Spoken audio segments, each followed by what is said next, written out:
Viewers welcome back in program जी doctor साहब and वाले सैक्शन में आप गुरबाणी ਦੀਆਂ ਵਿਚਾਰਾਂ ਤੁਹਾਡੇ ਤੋਂ ਸੁਣਾਂਗੇ। ਜੀ ਡਾਕਟਰ ਸਾਹਿਬ ਕੀ ਕਹਿਣਾ ਚਾਹੋਗੇ? देखो सोमवार के प्रोग्राम च असीं भाई गुरदास जी के कबित सवैये जिहड़े कि बहुत वड्डे सिख स्कॉलर होए ने लगभग 4 सदियां पहला, जिन्हां ने गुरु ग्रंथ साहिब की पहली लिखत पहली बीड़ जिहड़ी कि गुरु अर्जन साहब ने लिखवाई, भाई गुरदास जी ने लिखी जी। और उस बीड़ के स्क्राइब जां लिखारी होने तो इलावा भी भाई गुरदास जी दियां वारां और उन्हां दे कबित सवैये जिहड़े ने खास तौर पर जिहड़े ब्रज भाशा च ने, जिहड़ी इस ब्रज लैंड की जबान सी उस वेले दी लिटरेचर दे विच यही जबान इस्तेमाल हुंदी सी। और उहदे च जिहड़े सवैये ने उन्हां दे विच इन्ना क जिहनूं जे असीं इस सैगमेंट नूं नगेट्स ऑफ स्पिरिचुअल विजडम कहंदे हैं ते भाई साहब दियां लिखतां दे विच वर्ल्डली विजडम भी है, इंटैलैक्चुअल विजडम भी है और स्पिरिचुअल विजडम तो है ही है। उन्हां दियां वारां खास तौर पर इतिहास नूं भी बयानदियां ने, लेकिन इन्हां दे विच हुण ज़ाहिर है जदों असीं पंजाब दे लिटरेचर के हवाले नाल गल करते हैं जां पंजाब की हिस्टरी देखते हैं, जोग मत जिहड़ा है ये आलमोस्ट 5-6 सदियां 5वीं 6वीं सदी तो ही शुरू हो के जिहड़ा कि मिक्सचर सी बुद्ध के थॉट का, क्योंकि बुद्ध धर्म नूं ब्राह्मणों ने शास्त्र ते शस्त्र दोनों के नाल एलिमिनेट कर दिता है। और उस सारे चों ये जोगी जिन्हों जोगी भी कहा जाता सी, कन पाटा जिहड़ा इन्हां दा एक सैक्ट है उन्होंने कन पाटे जोगी कहंदे सी, नाथ भी कहंदे सी, इहदे लई नाथ पंथ भी है, जोगी जोग मत भी है। और इन्हां दा गुरु जिहड़ा वो शिव जी सी और इन्हां दे वड्डे वड्डे टिकाणे थां थाई खास तौर पर यूपी जिथे असीं अज नानक मता देखते हैं, जिथे गुरु नानक साहब ने इन्हों डिबेट दे विच जिहड़ा है वो डिफीट किया है, वो गोरख मता उहदा नाम सी, क्योंकि इन्हां दे जिहड़े मुढ़ले गुरुआं दे विच गोरखनाथ, मच्छंदरनाथ, बालनाथ ये इस किस्म के नाम रहे ने।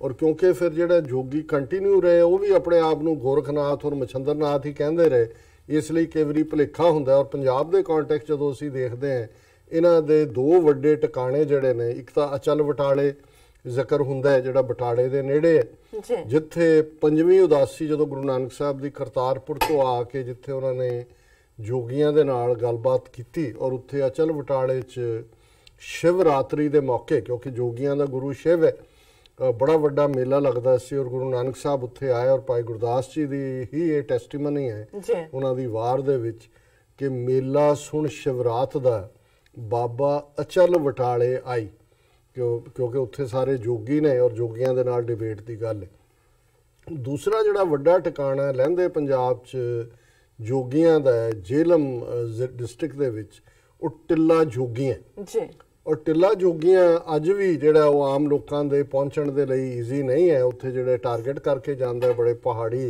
और उस रस्ते तो पहुँच के उस दियां वीडियोज़ अवेलेबल ने। पर जदों असीं पंजाब दे जिहड़ा किस्साकारी है जां कहानियां ने जां फोकलोर है उस दे विच असीं देखदे हैं तो ये जिहड़ा टिल्ला जोगियां जिथे गोरखनाथ का भी अड्ड थां बणिया, एक थड़ है जिथे कि जिन्हों जोग मत दिता जांदा सी, उहदे कन पाड़े जाते सी। फिर उस दे थल्ले मुकाम दे उत्ते ही एक जिहड़ा गुरु नानक साहब की याद च बणिया जिथे गुरु साहब जाके ठहरे और उन्होंने इन्हां जोगियां दे नाल जिहड़ा डिबेट की, डिस्कशन की। और सिख राज दे वेले महाराजा रणजीत सिंह दे वेले उस थां दे उत्ते वड्डा जिहड़ा है वो उन्हां थां नूं बनाया गया, सरोवर भी बनाया गया, लंगर का भी प्रबंध सी।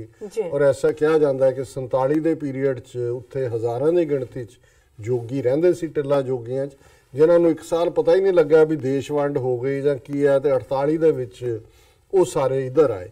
और 2 जिहड़े वड्डे किस्से पंजाब दे ने जिहदे च असीं हीर रांझा दा जिक्र कीता है और दूसरा किस्सा पूरन भगत दा।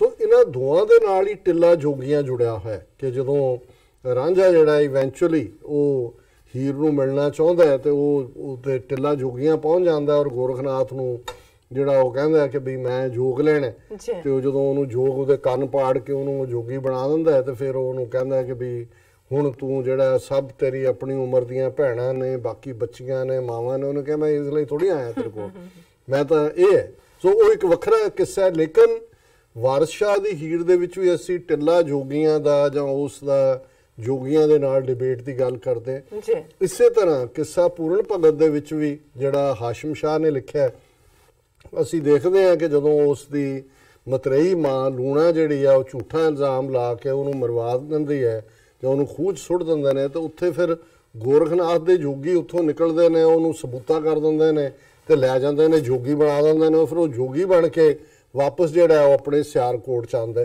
ਸੋ ਇਹਦੇ 'ਚ ਵੀ ਅਸੀਂ ਇਸ ਦਾ ਜ਼ਿਕਰ ਦੇਖਦੇ।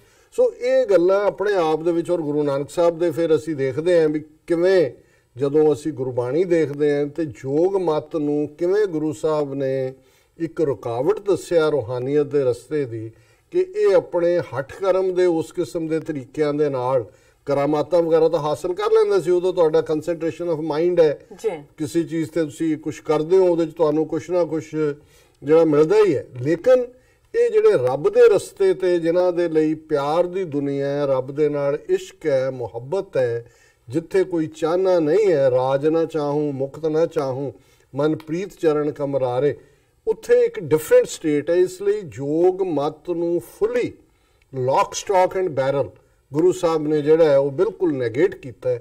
ਇਹ ਵੱਖਰੀ ਗੱਲ ਹੈ, ਅੱਜ ਅਨਫੋਰਚੂਨੇਟਲੀ ਕੋਈ ਸ਼੍ਰੀ ਰਵੀ ਸ਼ੰਕਰ ਨਿਕਲ ਆਇਆ, ਕੋਈ ਰਾਮਦੇਵ ਨਿਕਲ ਆਇਆ, ਕਈ ਜਿਹੜੇ ਨੇ ਪੁੱਠੇ ਲਟਕ ਰਹੇ ਹੁੰਦੇ ਨੇ, ਖੁਦ ਯੋਗੀ ਬਣੇ ਹੋਏ ਨੇ ਸਿੱਖ।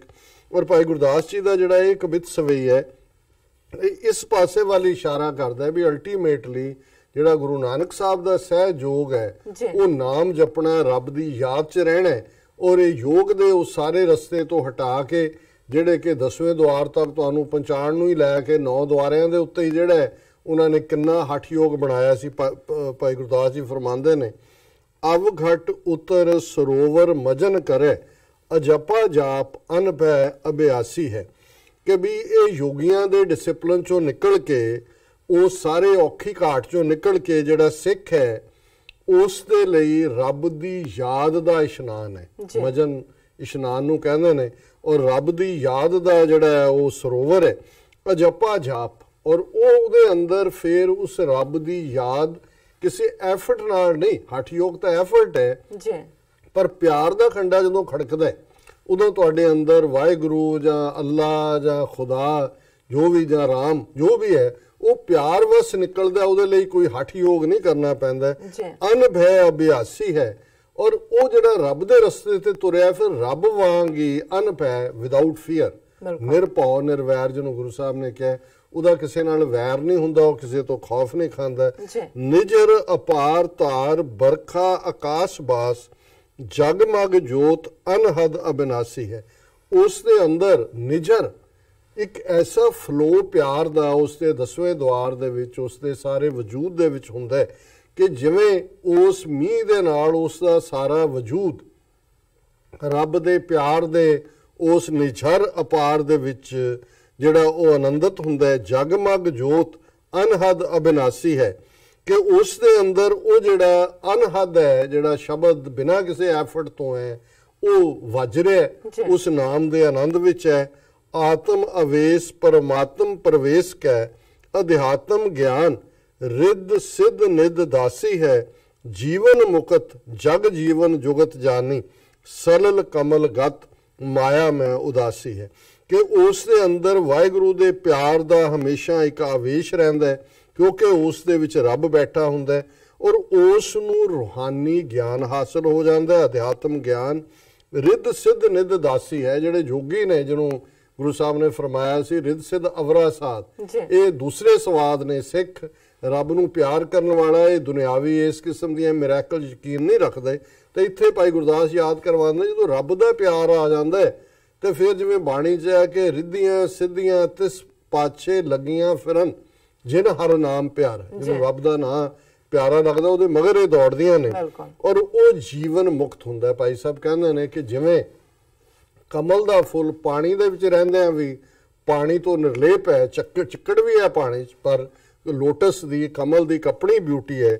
ਇਵੇਂ ਉਹ ਜਿਹਾ ਸਿੱਖ ਜਿਹੜਾ ਰੱਬ ਦੀ ਯਾਦ 'ਚ ਉਹ ਜੀਵਨ ਮੁਕਤ ਹੈ, ਜਗ ਜੀਵਨ ਜੁਗਤ ਜਾਨੀ, ਉਹਨੂੰ ਇਸ ਦੀ ਜ਼ਿੰਦਗੀ ਦੇ ਜੀਵਨ ਦੀ ਜੁਗਤ ਦਾ ਪਤਾ ਲੱਗ ਜਾਂਦਾ ਹੈ ਕਿ ਇਹ ਸਾਰੇ ਸੰਸਾਰ ਦੇ ਵਿੱਚ ਵਾਹਿਗੁਰੂ ਹੀ ਜਿਹੜਾ ਉਹ ਵਿਆਪਕ ਹੈ, ਸਲਲ ਕਮਲ ਗਤ ਮਾਇਆ ਮੈਂ ਉਦਾਸੀ ਹੈ। ਉਹ ਕਮਲ ਫੁੱਲ ਵਾਂਗ ਜਿਹੜਾ ਪਾਣੀ 'ਚ ਹੈ, ਮਾਇਆ ਦੇ ਵਿੱਚ ਰਹਿੰਦਿਆਂ ਹੋਇਆਂ ਵੀ, ਦੁਨੀਆ 'ਚ ਰਹਿੰਦਿਆਂ ਹੋਇਆਂ ਵੀ ਇਸ ਤੋਂ ਬੇਪ੍ਰਤੀਤਾ ਹੁੰਦਾ ਹੈ। ਦੁਨੀਆ ਦਾ ਪ੍ਰਭਾਵ ਉਸ ਦੇ ਅੰਦਰਲੇ ਫੇਥ ਨੂੰ, ਇਸ਼ਕ ਨੂੰ ਪ੍ਰਭਾਵਿਤ ਨਹੀਂ ਕਰ ਸਕਦਾ। ਜੀ ਡਾਕਟਰ ਸਾਹਿਬ, ਤੁਹਾਡਾ ਬਹੁਤ ਬਹੁਤ ਸ਼ੁਕਰੀਆ। ਤੁਸੀਂ ਅੱਜ ਦੇ ਅਹਿਮ ਇਸ਼ੂ ਤੇ ਅੱਜ ਦਾ ਵਿਚਾਰ ਸਾਡੇ ਦਰਸ਼ਕਾਂ ਨਾਲ ਸਾਂਝਾ ਕੀਤਾ। ਅਸੀਂ ਆਪਣੀ ਵਿਊਜ਼ ਕੋਲੇ ਨੇ ਇਜਾਜ਼ਤ। ਵਿਊਅਰਸ, ਸਾਡੇ ਪ੍ਰੋਗਰਾਮ ਦਾ ਸਮਾਂ ਇੱਥੇ ਸਮਾਪਤ ਹੁੰਦਾ। ਤੁਸੀਂ ਆਪਣੀ ਰਾਏ ਤੇ ਸੁਝਾਅ ਸਾਨੂੰ ਭੇਜਣਾ ਭੁੱਲਣਾ।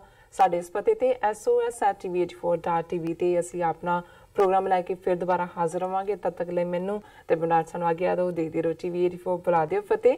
ਵਾਹਿਗੁਰੂ ਜੀ ਕਾ ਖਾਲਸਾ, ਵਾਹਿਗੁਰੂ ਜੀ ਕੀ ਫਤਿਹ।